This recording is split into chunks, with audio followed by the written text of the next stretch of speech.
Ayan, susubukan natin ngayon maligo sa dalampasigan ng dagat. Dalampasigan ng dagat.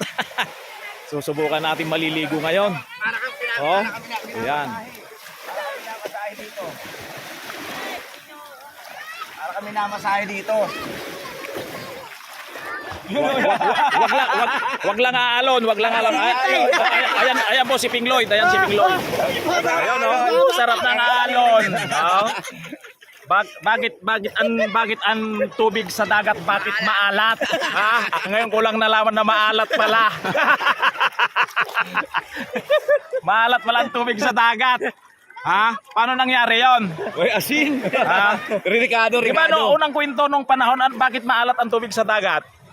Dahil sa higante daw na may dalang malaking asin. Malaking asin. Pero umihi ata po, Brad. Ha? Kasi ang mga naliligo sa beach, gaya nito, pag tuwing lulusong iihi yan.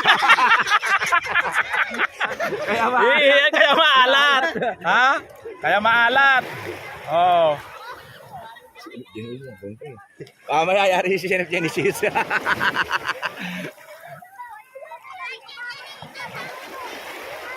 Oh, ganda ng ng dagat oh. Tahimik. Ayan po. Oh, nakakasilaw lang kung inyo pong makikita, mayroon pong malaking bahay yan. Kung nakikita yung bahay na yan, hindi po sa amin yan. Sa kanila yan. Sa kanila yan. Ayan po bahay na yan. Oh. Kung nakikita nyo, tignan natin ha. Ayan, yan, napakalaking bahay po yan. Nasa tabi po ng dagat.